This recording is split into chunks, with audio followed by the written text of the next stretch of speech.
Okay.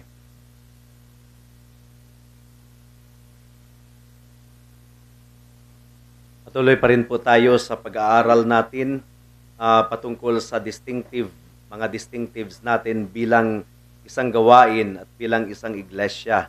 At distinctives ng mga gawain na ating in-oversee dito sa Bellavista, sa Davao, sa Cebu, sa Iligan, sa Kuwait.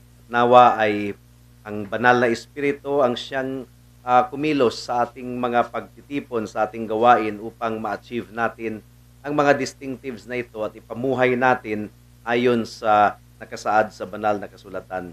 Please turn with me once again to Philippians chapter 1 verse 21 at saka ang Galatians chapter 2 verse 20.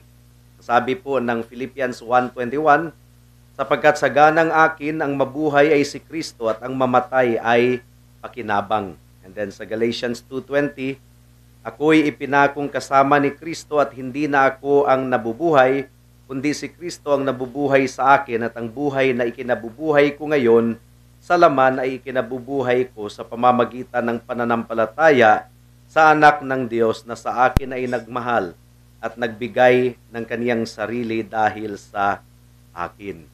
So, ano ba itong mga distinctives natin bilang isang gawain? Unang-una, pagpapatuloy po sa ating inumpisahan 2 Wednesdays ago, Christ-centered. We strive to make our ministries Christ-centered, our church Christ-centered. Pangalawang distinctive is sound doctrine. Sound doctrine, isang doktrina na solido na biblical. Pangatlo is biblical worship. Itong regulative principle of worship at atin itong tatalakayin sa mga susunod nating pag-aaral.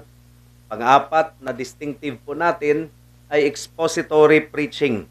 Hindi po padampot-dampot ang mga passages ng Biblia na ating kinukuha sa ating sermon, kundi in an expository manner.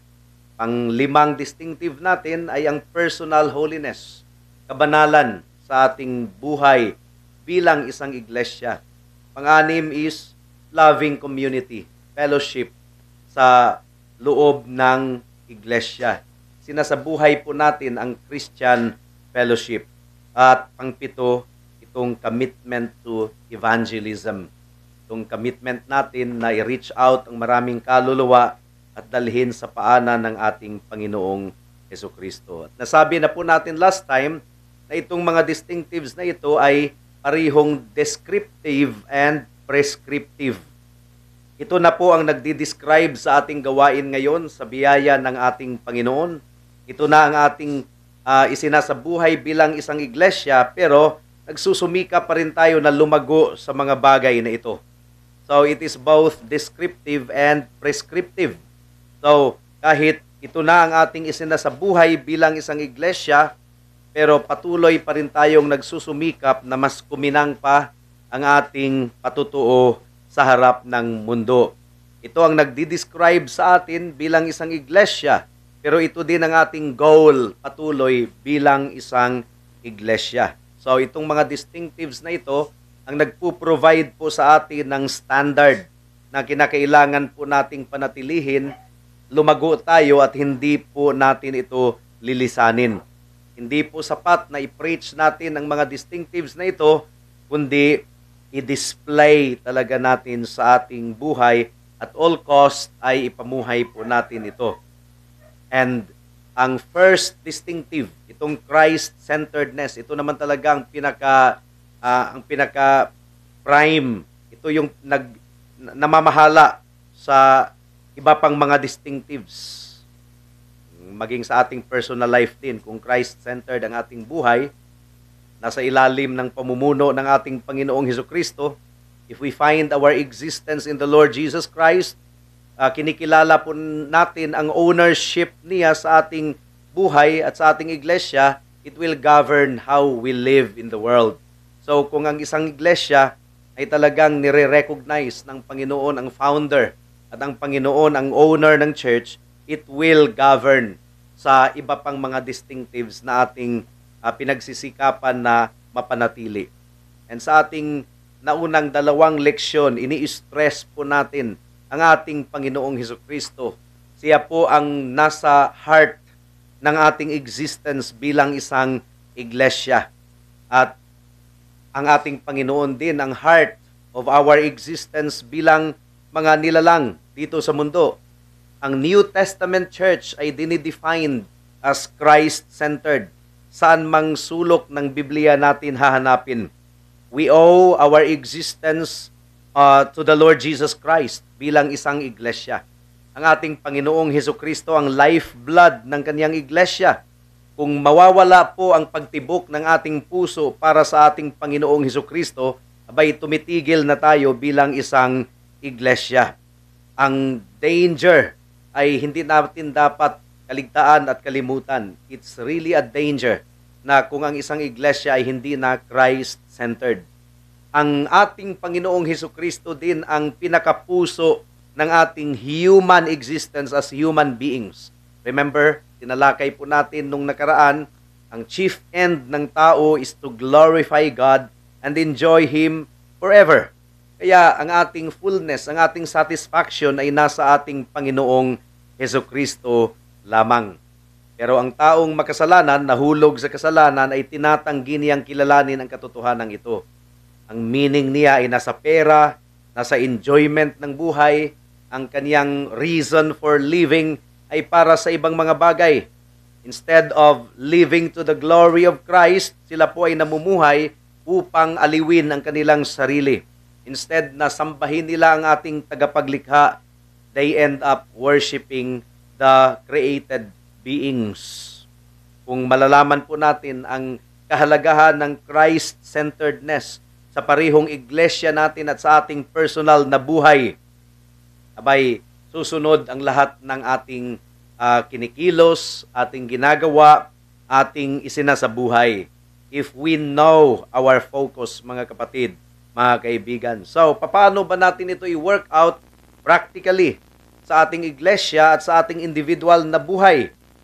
Ang ibig pong sabihin nito, as a review sa pinag-aralan natin last Wednesday, Christ-centered means everything in our life is fixed and focused upon Jesus Christ. Lahat ng aspeto ng ating buhay ay naka-fixed, naka-focus sa ating Panginoong Hesukristo. Yun ang binasa natin sa dalawang teksto po natin, Philippians 1:21, for me to live is Christ and to die is gain. And Galatians 2:20, I am crucified with Christ, therefore I no longer live. Jesus Christ already lives in me. Merong dalawang bahagi ang ating pag-aaral sa gabing ito. Una, engrafted into Christ. So, aralin po natin ano bang ibig sabihin nitong na-engraft tayo sa ating Panginoong Hesukristo, na dikit tayo, na united. Ang analogy po dito ay isang tanim na ang isang sanga ay in-engraft sa puso. Hindi ko alam kung anong Tagalog ng engraft. Parang idinikit siya, no? And then nagiging iisang katawan, iisang puno. So, engrafted into Christ. At pangalawa, having an eye on Him. Ang lahat ng mga tao ng Diyos ay tumitingin lamang kay Kristo at hindi sa ating sarili. At naway tulungan po tayo ng ating Panginoon sa ating pag-aaral ngayong gabi. Na tumako na tayo sa unang punto. Engrafted into Christ. Ang mga mananampalatayang tunay, ang mga Christians ay na-engraft sa ating Panginoong Hesukristo. Nagiging kabahagi tayo sa katawan ng ating Panginoong Hesukristo. Yung salitang in Christ, say for example, 2 Corinthians 5:17, if anyone is in Christ, yung salitang in Christ, mga kapatid, 90 times po yan na nabanggit sa Bagong Tipan. So kung sasabihin po natin na ang buhay Kristiyano is centered upon Christ, ang ibig pong sabihin nito, we are in Christ, that is a statement of biblical Christianity. There is no such thing as biblical Christianity outside of Christ. Although maraming mga tao na ina-identify nila ang kanilang sarili as Christians, pero kung titingnan mo ang kanilang buhay, ay hindi sila in Christ. They are really outside of Christ. Sa kanilang bibig at sa kanilang outward association, tinatag nila ang kanilang sarili as Christians, Pero kung titingnan natin ang kanilang buhay, they are not in Christ. But true Christians are engrafted into Christ. At kung sasabihin po natin na ang ating iglesia ay Christ-centered, Christ-centered ito sapagkat ang individual members ay in Christ. Nakuha po natin? Christ-centered ang ating church because it is composed of individual members who are in Christ, na sinisikap na si Kristo talaga ang sentro ng kanilang buhay. Upang ang iglesia ay maging Christ-centered, kinakailangan ang mga members ay maging Christ-centered. Nakuha natin? Sapagkat ang iglesia is a unified body. But although the church is a unified body, it is composed of individual parts. At bawat individual part ay nagkukontribute sa kalusugan ng buong iglesia. And every time na tatanggapin natin ang bagong miyembro sa iglesia, katulad ngayong darating na linggo, Lord be willing, meron tayong 5 mga bagong members na tatanggapin. Itong 5 bagong members na yan ay mga buhay in Christ yan, engrafted into Christ. At inaasahan natin na ang kanilang buhay ay nakatuon lamang sa ating Panginoong Hesukristo. So the church is a unified body because it is composed of individual members na Christ-centered. Ano kayang mangyayari sa isang iglesia na ang mga miyembro ay self-centered imbis na Christ-centered? What will happen to a church kung ang mga miyembro ay self-centered, worldly-centered, imbis na Christ-centered? Yung church na yan ay hindi talaga yan malusog, hindi yan Christ-centered. Organisasyon lang yan, pero hindi talaga tunay na church. A church filled with self-centered, worldly individuals, hindi yan siya Christ-centered. Pero kung ang isang iglesia ay punong-puno ng mga miyembro na umiibig kay Kristo at may pagnanais at may pagnanasa para sa ating Panginoong Hesukristo at nagpapasakop sa pagka-Diyos ng ating Panginoong Hesukristo, yung church na yan ay Christ-centered church. If it is composed of individuals na umiibig kay Kristo at nakatuon ang kanilang buhay sa ating Panginoong Hesukristo. So, kung tayo ay maging Christ-centered na iglesia, it means na si Kristo lamang ang focus sa lahat ng mga bagay dito sa ating buhay bilang isang iglesia at bilang individual members. Sapagkat sa ganang akin, ang mabuhay ay si Kristo at ang mamatay ay pakinabang. Ang Heidelberg Catechism, meron pong question and answer. Ang Heidelberg Catechism. Pinablish po ito noong 1563. Isa sa questions ng Heidelberg Catechism ay ganito: what is your only comfort in life and in death? Ano ang tanging aliw mo sa buhay at sa kamatayan? What is your only comfort in life and in death? Ang sagot ng Heidelberg Catechism ay ganito: that I am not my own. I am not my own, but belong, body and soul, in life and in death, to my faithful Savior, Jesus Christ. He has fully paid for all my sins with His precious blood, and He has set me free from the tyranny of the devil. He also watches over me in such a way that not a hair can fall from my head without the will of my Father in heaven. In fact, all things must work together for my salvation, because I belong to Him. Christ, by His Holy Spirit, assures me of eternal life and makes me wholeheartedly willing and ready from now on to live for Him. So, ito yung comfort natin sa parehong buhay at kamatayan. All of God's people enjoy sweet favor of Christ. Nag-i-enjoy tayo sa pabor ng ating Panginoon. Masasabi natin, I am His and He is mine. Tayo ay kay Kristo at si Kristo ay sa atin. And we come to an understanding of the love of God in Christ. Alam natin na iniibig tayo ng Diyos kay Kristo. Ang kaalaman patungkol sa pag-ibig ng Diyos ay overwhelming dahil hindi naman talaga tayo karapat-dapat sa pag-ibig ng Diyos. Ano bang nararapat sa atin? Kaparusahan, condemnation. Ang pag-ibig ng ating Panginoon ay parehong redemptive, nagtutubos, and sacrificial. Inalay niya ang kanyang buhay sa atin para sa ating katubusan. So, ang sabi po ni Apostle Paul sa 2 Corinthians 5:14, please turn there, ang pag-ibig ni Kristo ang nagkukontrol sa kaniyang mga tao. 2 Corinthians 5:14. Totoo yun. Hindi tayo karapat-dapat sa pag-ibig ng Diyos. Pero ang pag-ibig ng ating Panginoon ay unconditional at natanggap natin ito. It's very overwhelming. Ito ang nagkukontrol sa atin. 2 Corinthians 5:14. Ang pag-ibig ni Kristo ang humihimok sa amin sapagkat kami ay lubos na naniniwala ng isa ay namatay para sa lahat. So Jesus Christ died for all of His people and He did it because of His love. Huwag po nating isipin na si Kristo po ay, kumbaga ang Diyos ay handang parusahan tayo ngayon ba bilang Christian, na ang Diyos ay galit sa atin and then Jesus Christ ay nagmamakaawa sa kaniyang Ama on the basis of His blood. Huwag nating isipin yung ganong senaryo. Sapagkat, in the first place, ang Diyos ang author ng gospel.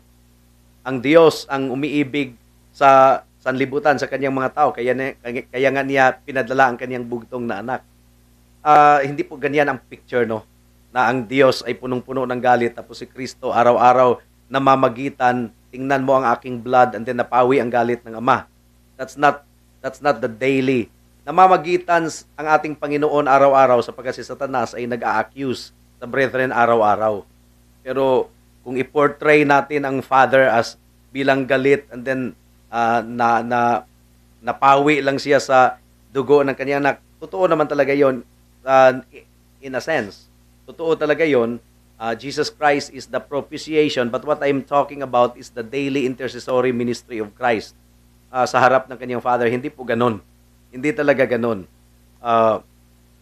Ang pag-ibig, hindi na kailangang pilitin ang Ama na tumingin sa dugo ng kanyang anak para lang mapawi ang kanyang galit araw-araw. No, hindi po yan ang case. Ang case po ay namamagitan si Jesus araw-araw because Satan is accusing the brethren every day. Araw-araw, kinalulugdan ng Ama ang kaniyang mga tao dahil ang katuwiran at dugo ni Kristo ang kaniyang nakikita. So, natanggal na po ang galit ng Diyos once and for all when we put our faith in the Lord Jesus Christ. Nakuha natin? We used to be enemies, but now ang galit ng Diyos ay napawi because of the blood of Christ at nailapat po ito sa atin sa pamamagitan ng pananampalataya kay Kristo. Huwag po nating i-portray ng gano'n, no? The more na malaman po natin ang pag-ibig ng Diyos, the more ang ating puso ay mamagnet papunta sa Kanya. The more na maunawaan mo ang pag-ibig ng Diyos, the more na ang ating puso ay mamagnet papunta sa Kanya. At siya po ang desire ng ating puso. Siya po ang ating hinahanap. Ang Christ-centered ay hindi po natin sinisingit lang ang ating Panginoon sa conversation. Kung Christ-centered tayo, si Kristo talaga ang sentro ng ating conversation, ng ating pag-uusap. Kaya kung Christ-centered ang ating buhay, it will follow na mag-evangelize talaga tayo. Magbabahagi talaga tayo ng gospel, and we want other people to know the Lord Jesus Christ na nagmahal sa atin at umiibig sa atin at nagligtas sa atin. So, ang pag-ibig ni Kristo ang nagkukontrol sa lahat ng ating kinikilos bilang isang iglesia. At nagiging sound ang ating doktrina sapagkat ito ay nakafocus sa ating Panginoong Hesukristo. Dinidisplay natin ang ating Panginoon. Ang ating worship ay sound because it magnifies the splendor of the Lord Jesus Christ. Ang ating preaching ay sound sapagkat ito ay nakafocus sa ebanghelyo ng ating Panginoong Hesukristo. We preach Christ and Him crucified. Ang ating kabanalan ay hindi mapagkunwari sapagkat si Kristo po ang ating ginagaya. Si Kristo po ang ating ini-imitate.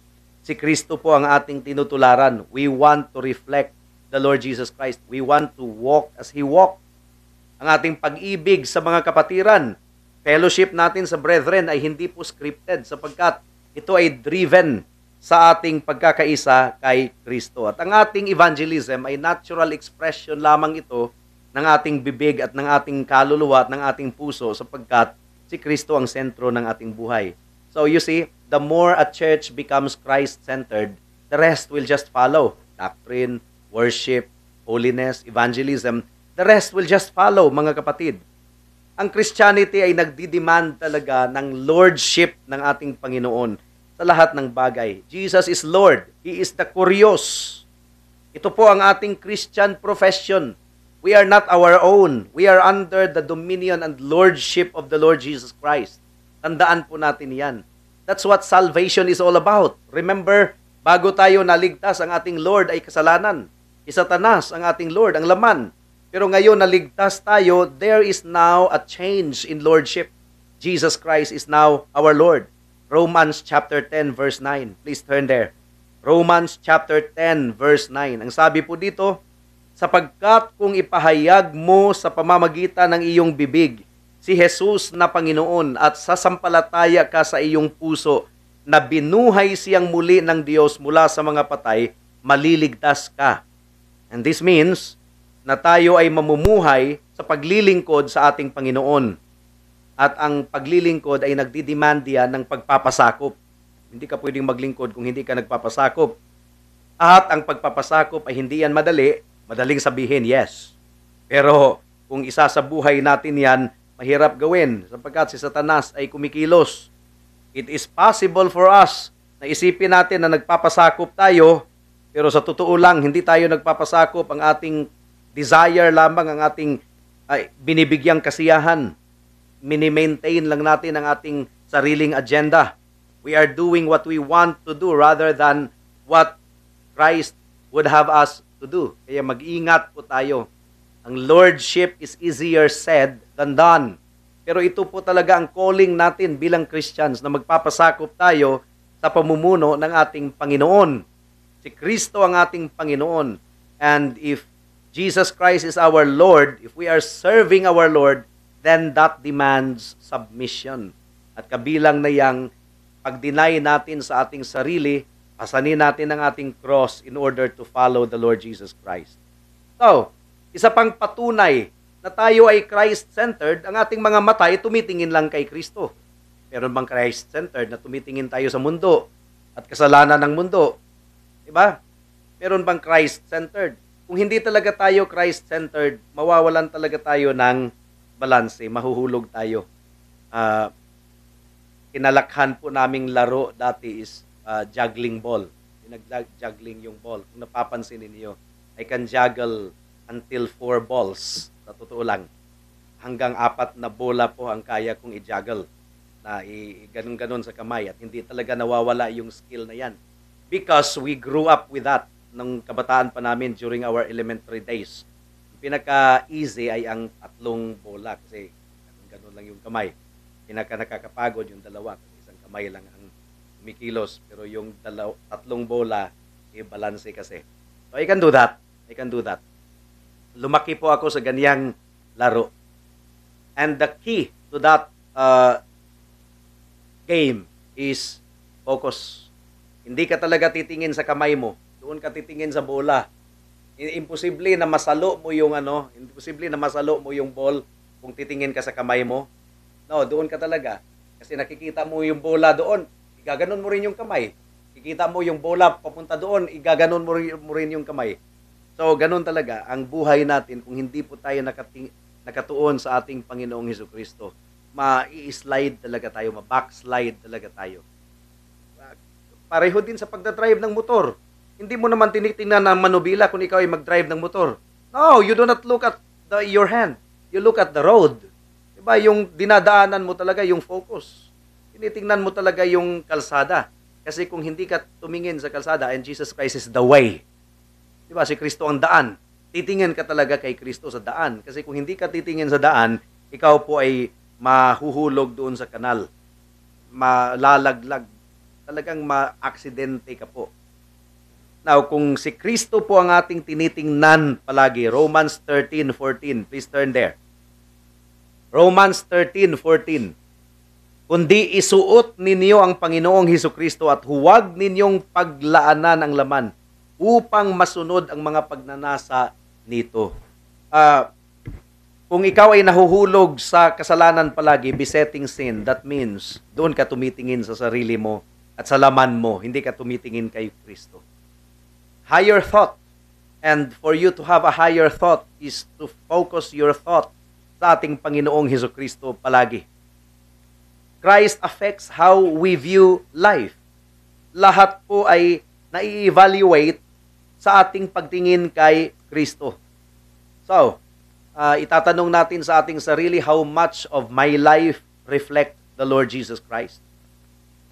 At kung tayo po ay Christ-centered, it will follow kung paano na isaayos ang ating tahanan, kung paano natin pinapalaki ang ating mga anak, paano tayo bilang husband, bilang wives, paano tayo mag-i-interact.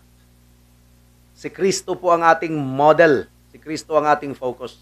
At kung si Kristo ang model at focus, paano natin ito isasagawa bilang mag-asawa? Ephesians 5:22.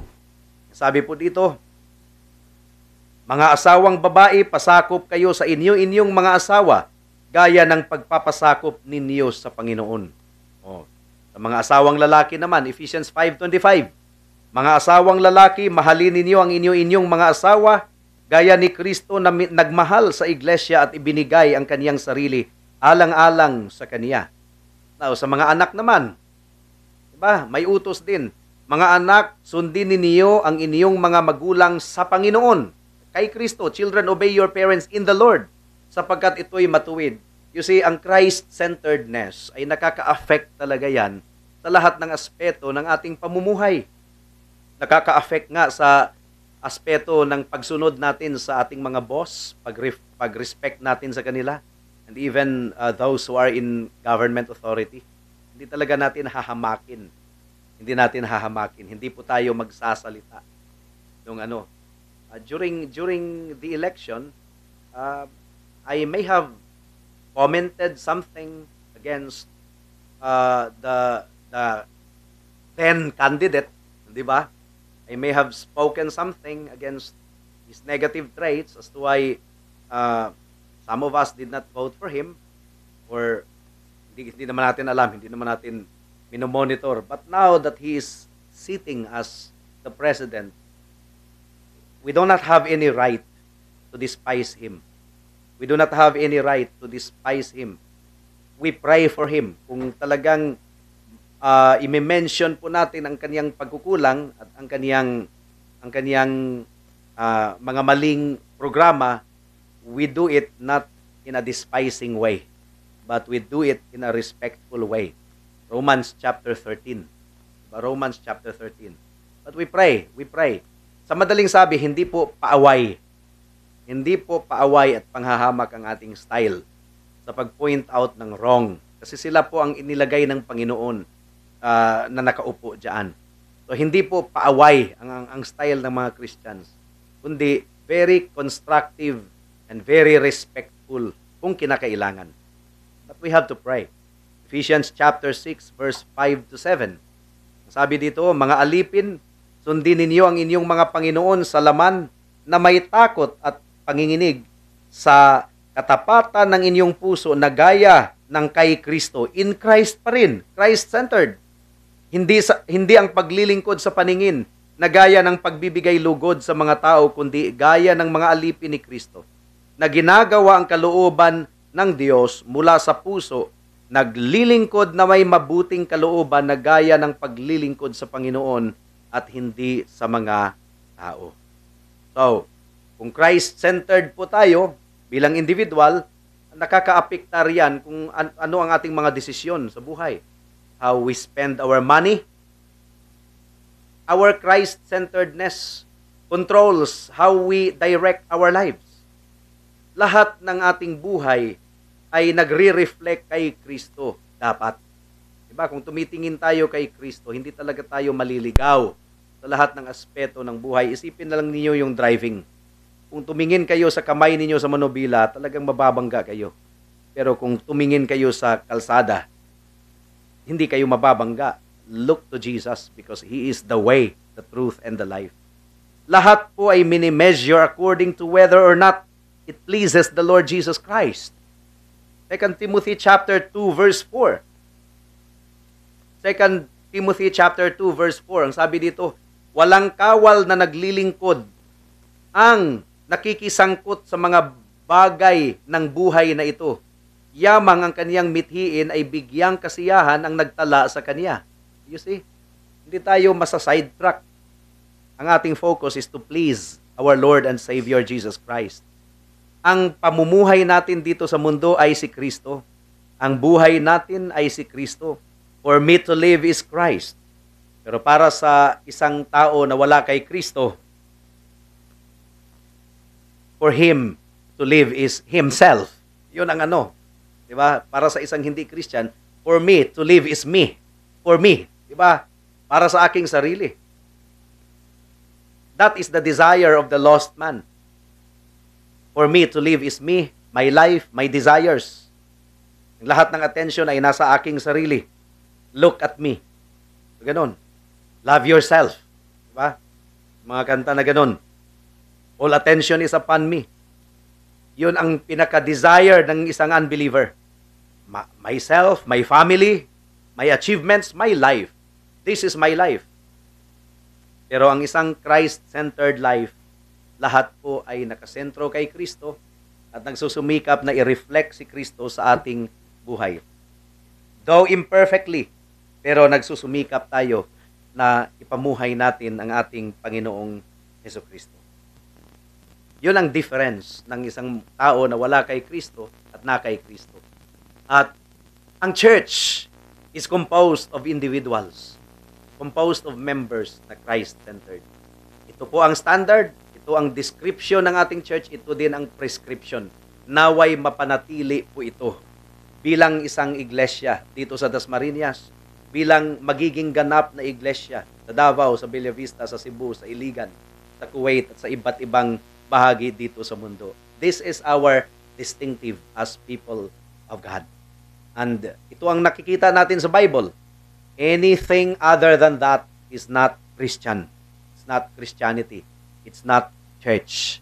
Kaya nawa po ay sa mga kaibigan natin na wala pa kay Kristo, naway hinipo ng banal na Espiritu ang inyong buhay and to the point na udyukan kayo ng Panginoon na magsisi sa kasalanan ninyo, talikuran ang sarili at sundin ang ating Panginoong Hesukristo. Lumapit kay Kristo para sa kaligtasan, kapatawaran, bagong puso at bagong Panginoon. Kasi si Kristo, kung wala ka kay Kristo, kasalanan ang Panginoon mo, laman ang Panginoon, and eventually, si Satanas ang Panginoon. And that is worthy of eternal condemnation. You have to shift loyalty. Tayo po ay manalangin. Salamat o Diyos sa mensahe ninyo sa gabing ito. Naway nangusap kayo sa bawat isa sa amin at naway itong distinctive na ito ay parihong descriptive nga ng aming iglesia at prescriptive. Patuloy na magiging goal namin ito. Ang standard na ito hindi namin iiwan, hindi namin i-abandon, O God.